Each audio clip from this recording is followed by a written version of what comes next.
So first thing we're going to do is learn the trio by pizzicato. I would do 2 notes at a time. You know, you figure out the first 3, da da da, and then da da, then da da, then da da, then all together, da da da da da da da da da da. There's 2 fingerings that we're going to decide between. It's if you're looking at the music, which you shouldn't be, measure 19, so the second full measure of the trio. We're either going to do open 2, jump to high 2, 4, open 2, or we might do a little fancy half position thing where we go open 2, 3, so third finger for F sharp, where normally second finger would go to open. I automatically do that third finger thing because that's how I learned it, but my teacher trainer my teacher trainer said she didn't really care. Like either way is fine. There are benefits to both. The second finger one is the one that's written on top. So generally that's the more preferred one. So that's generally the route that we're going to try. And if it doesn't seem like it's working, I just realized I have a splinter. Ouch. If it's not working, then we will switch to the half position thing. But for now, nothing too crazy, just all in normal first position. Keep one down, swing your elbow, hop 2 or third finger. Pop 2 off, just like the noodle in gavotte. Oh, and that's a 1, 1. So I guess we do have a half position thing. Or second position. Make sure your thumb is not squeezing here in your first finger. I just would be awful. It's kind of like a shifting exercise. Just that glide. 4, high 4 instead of low 4 instead of high 3. Repeat. Hold 1 down this whole time. Hop 2, 4, open 2. Pop 2 up. 1. 4, 4, 1, 4. Pop 2 up. Pop 2 off.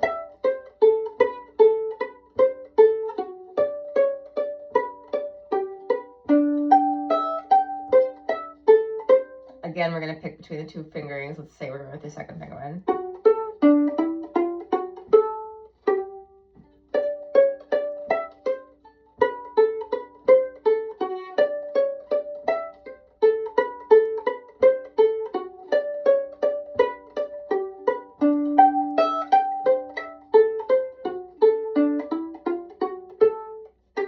Yeah, I accidentally just automatically went to the third finger one because I was letting my mind drift.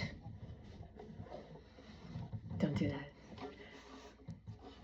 Okay, so once that is really solid, do some smiles. You know, I won't do as many here, but I would love it if you did at least 20 seconds of smiles. And then 20 seconds of thumb squeezes, where the hair and stick are getting close together. Like bunny squeezes. And up bow circles. Let me talk about the first measure a little bit. You just keep doing whatever bow things I'm doing. So the first couple measures are the da da da da da da da. So up, down, up. Tons of downs there. Da, da, down, da. So that first, the up bow slur to start, the bow has to move really quickly. And the next 6 notes, the bow has to move really slowly. Fast, slow, fast, or safe, oh, actually, sorry. So if we're in person, more likely than not, I'm going to move your bow and kind of show you how this works.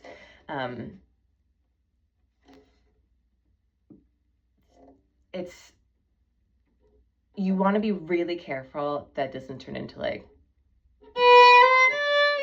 like a jerky first movement there. So start maybe in the middle of the bow and fast bow, but light fingers.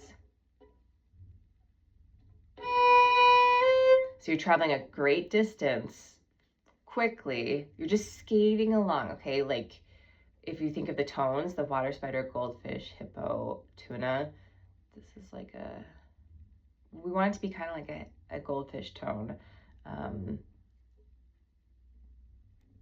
which is going to be kind of difficult. The tendency is either going to be to get a zoom bow here, like, or to have it not be loud enough. So you're light with your fingers, heavy with your arm, light with the first finger. You're giving it speed, but not sacrificing the connection with the string. And then slow.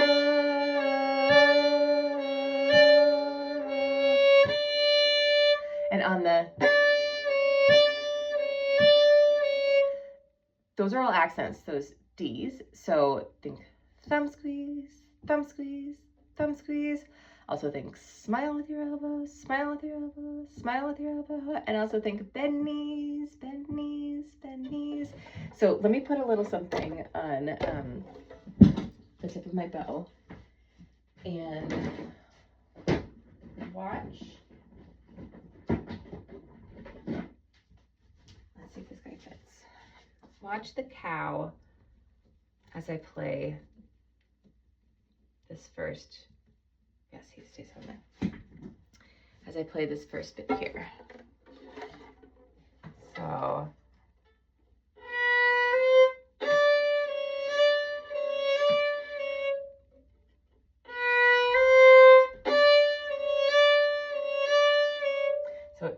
Bye, cow. So that's what we want our bow to do. Okay. Anything else?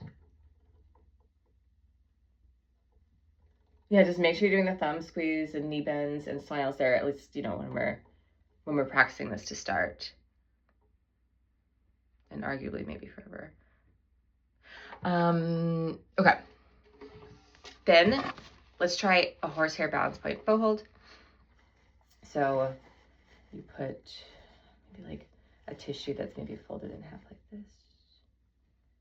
Slide it through here.